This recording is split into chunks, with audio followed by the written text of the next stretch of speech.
बच्चों, आज मैं तुमको ऐसे कार्बनिक अभिकर्मक के बारे में बताऊंगा जिसका कार्बनिक रसायन में बहुत अधिक महत्व है। इस अभिकर्मक को गिरगनाट अभिकर्मक कहते हैं। गिरगनाट अभिकर्मक क्या होता है? यह एक ऐसा कार्बन धात्विक यौगिक होता है जिसमें कार्बन परमाणु सीधे मैग्नीशियम धातु से जुड़ा होता है। इसको सामान्यतः RMgX से प्रदर्शित करते हैं, जहाँ पर R कोई सा भी एल्किल अथवा एरिल समूह होता है तथा X कोई सा भी हैलोजन परमाणु होता है। इसलिए CH3MgI, C2H5MgBr, C6H5MgBr ये सभी गिरगनाट अभिकर्मक कहलाते हैं। इसके अलावा भी हम गिरगनाट अभिकर्मक को और भी बहुत फॉर्मूलों के द्वारा, सूत्रों के द्वारा लिख सकते हैं, लेकिन इन सब में CH3MgI मेथिल मैग्नीशियम आयोडाइड को हम गिरगनाट अभिकर्मक के रूप में प्रयोग अधिक करते हैं। इसका कारण यह है कि इसकी क्रियाशीलता बहुत अधिक होती है और ये द्रव अवस्था में होता है, जबकि CH3MgCl व CH3MgBr गैस अवस्था में होते हैं, जिनका प्रयोग असुविधाजनक होता है। गिरगनाट अभिकर्मक को शुष्क ईथर की उपस्थिति में किसी एल्किल हैलाइड को मैग्नीशियम धातु के साथ 40 डिग्री सेल्सियस ताप पर गर्म करके बनाया जाता है। यहाँ पर यह बहुत अधिक महत्वपूर्ण है और ये कई बार प्रश्न पेपर में आता है कि गिरगनाट अभिकर्मक को सदैव अनार्द्र परिस्थितियों में ही क्यों बनाया जाता है, शुष्क ईथर की उपस्थिति में ही क्यों बनाया जाता है। इसका कारण यह है कि गिरगनाट अभिकर्मक अत्यंत क्रियाशील यौगिक होता है और यह प्रोटॉन के किसी भी स्रोत से क्रिया करके हाइड्रोकार्बन का निर्माण करता है। इसीलिए गिरगनाट अभिकर्मक का निर्माण सदैव अनार्द्र यानी शुष्क अवस्था में किया जाता है, वायु की अनुपस्थिति में किया जाता है। यहाँ पर गिरगनाट अभिकर्मक का अनुप्रयोग बहुत अधिक महत्वपूर्ण है। इनके गिरगनाट अभिकर्मक के अनुप्रयोग को समझाने के लिए मैंने एक रेखा चित्र बनाया है और ये रेखा चित्र बहुत इंटरेस्टिंग है। गिरगनाट अभिकर्मक एक ऐसा अभिकर्मक है जिसके द्वारा हम अनेक कार्बनिक यौगिकों का, जैसे कीटोन का, एल्डिहाइड का, एल्कोहल का, एल्केन का, कार्बोक्सिलिक अम्लों का, एमीन का निर्माण कर सकते हैं। तो यहाँ पर प्रश्न ये उठता है कि गिरगनाट अभिकर्मक से हम इन यौगिकों का निर्माण कैसे करेंगे। तो इनका निर्माण करने से पहले मैं आपको गिरगनाट अभिकर्मक के दो महत्वपूर्ण गुणों के बारे में बताना चाहूँगा।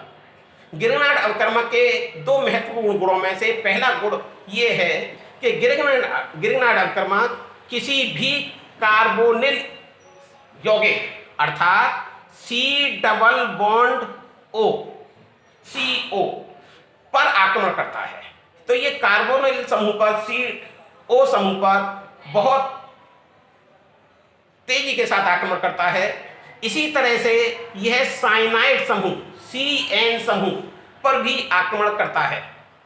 इसकी दूसरा जो गुण है वह गुण है कि यह किसी भी प्रोटॉन के स्रोत पर आक्रमण करता है और उसमें से प्रोटॉन को अलग कर देता है, पृथक कर देता है। अब इससे हम कार्बनिक यौगिकों का निर्माण कैसे करेंगे। तो कार्बनिक यौगिकों का निर्माण करने के लिए मैंने रेखा चित्र में एक बहुत इंपॉर्टेंट बात को दर्शाया है कि अगर हमें गिरगनाट अभिकर्मक की सहायता से कोई एल्डिहाइड बनाना है, तो गिरगनाट अभिकर्मक से एल्डिहाइड बनाने के लिए हमें गिरगनाट अभिकर्मक की एस्टर से और एस्टर में से भी एथिल फॉर्मेट से क्रिया करनी पड़ेगी। अगर हमें गिरगनाट अभिकर्मक से कीटोन बनाना है तो गिरगनाट अभिकर्मक की एथिल फॉर्मेट के अलावा किसी भी अन्य एस्टर से क्रिया करनी पड़ेगी। अगर हमको एल्डिहाइड बनाना है तो हमको गिरगनाट अभिकर्मक की हाइड्रोजन साइनाइड से क्रिया करनी पड़ेगी अथवा फॉर्मिल क्लोराइड से क्रिया करनी पड़ेगी। फॉर्मिल क्लोराइड एक अस्थायी यौगिक होता है, इसलिए ये क्रिया नहीं करता है, फिर भी मैंने समानता दिखाने के लिए इसको चार्ट में दिखाया है।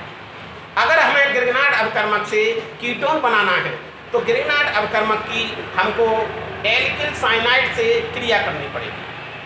अगर हमें गिरगनाट अवकर्मक से कीटोन बनाना है तो हमको गिरगनाट अवकर्मक की ऑयल हैलाइड से क्रिया करनी पड़ेगी। तो ये इसी तरह से अगर हमको गिरगनाट अवकर्मक से एल्कोहल बनाना है तो गिरगनाट अवकर्मक की हमें एल्डिहाइड से क्रिया करनी पड़ेगी। अगर गिरगनाट अवकर्मक से हमें एल्कोहल बनाना है तो हमें गिरगनाट अवकर्मक की कीटोन से क्रिया करनी पड़ेगी। अगर गिरगनाट अवकर्मक से हमें एल्कोहल बनाना है तो हमको गिरगनाट अवकर्मक की ऑक्सीजन से क्रिया करनी पड़ेगी। अब यहाँ पर एक महत्वपूर्ण बात और इंपॉर्टेंट बात यहाँ पर निकल करके आती है कि अगर हम गिरगनाट अवकर्मक की एल्डिहाइड से फॉर्मेल्डिहाइड से क्रिया करेंगे अथवा ऑक्सीजन से क्रिया करेंगे तो हमको प्राथमिक एल्कोहल प्राप्त होते हैं। अगर हम गिरगनाट अवकर्मक की एसिटाल्डिहाइड या अन्य एल्डिहाइड से क्रिया करेंगे तो हमको द्वितीयक एल्कोहल प्राप्त होते हैं। अगर हम गिरगनाट अवकर्मक की कीटोन से क्रिया करेंगे तो हमको तृतीयक एल्डिहाइड प्राप्त होती है, तृतीयक एल्कोहल प्राप्त होते हैं। इसी प्रकार से एल्केन बनाने के लिए हमको गिरगनाट अवकर्मक की प्रोटॉन के स्रोत से क्रिया करनी पड़ती है। गिरगनाट अवकर्मक की जल से क्रिया करने पर एल्केन प्राप्त होते हैं। गिरगनाट अवकर्मक की फिनॉल से क्रिया करने पर एल्केन प्राप्त होते हैं। गिरगनाट अवकर्मक की अमोनिया या एमीन से क्रिया करने पर एल्केन प्राप्त होते हैं। गिरगनाट अवकर्मक की कार्बोक्सिलिक अम्ल से क्रिया करने पर एल्केन प्राप्त होते हैं। गिरगनाट अवकर्मक की किसी भी टर्मिनल एल्काइन से क्रिया करने पर जैसे एसिटिलीन से क्रिया करने पर एल्केन प्राप्त होते हैं। इसी प्रकार अगर हमें गिरगनाट अवकर्मक से कार्बोक्सिलिक अम्ल बनाना है तो गिरगनाट अवकर्मक की कार्बन डाइऑक्साइड से क्रिया करने पर कार्बोक्सिलिक अम्ल प्राप्त होते हैं। अब मैं इसको आपको कुछ उदाहरणों के द्वारा स्पष्ट करूंगा। इसके साथ साथ मैं एक बात और बताना चाहूंगा कि जब भी गिरगनाट अवकर्मक किसी कार्बोनिल समूह से या साइनाइड समूह से क्रिया करता है तो पहले उसका एक योगात्मक यौगिक बनता है और इस योगात्मक यौगिक का हमको जल अपघटन करना पड़ेगा। अम्लीय तनु एसिड की उपस्थिति में जल अपघटन करना पड़ेगा। अब मैं इसको आपको एक उदाहरण की सहायता से समझाऊंगा। अगर हमको गिरगनाट अवकर्मक से एल्डिहाइड बनाना है तो एल्डिहाइड बनाने के लिए हमको गिरगनाट अवकर्मक की एथिल फॉर्मेट से क्रिया करनी पड़ेगी, जैसे HCOOC2H5। इसकी गिरगनाट अवकर्मक से क्रिया इस तरह से करेंगे जिससे हमको योगात्मक यौगिक OMgXROC2H5 प्राप्त होता है। एथिल फॉर्मेट से क्रिया करने पर योगात्मक यौगिक प्राप्त होता है। इसका जल अपघटन करने पर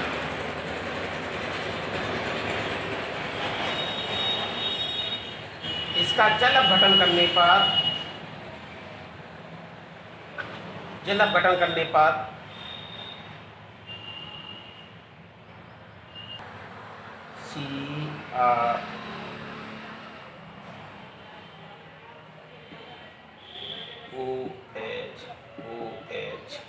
यह अस्थायी होता है और एल्डिहाइड प्राप्त होता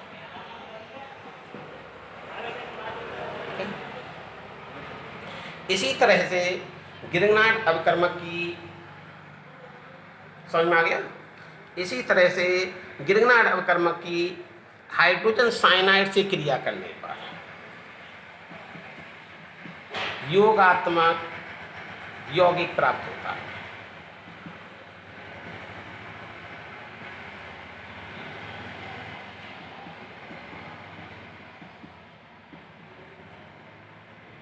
इसका जल अपघटन करने पर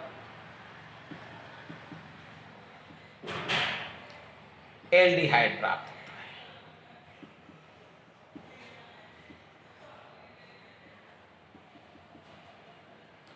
इसी प्रकार जब हम गिरगनाट अवकर्मक से कीटोन बनाएंगे तो ग्रिग्नार्ड अवकर्मक से कीटोन बनाने के लिए हमको एथिल फॉर्मेट के अलावा किसी अन्य एस्टर से क्रिया करने पर योगात्मक यौगिक प्राप्त होता है, जिसका जल अपघटन करने पर कीटोन प्राप्त होता है।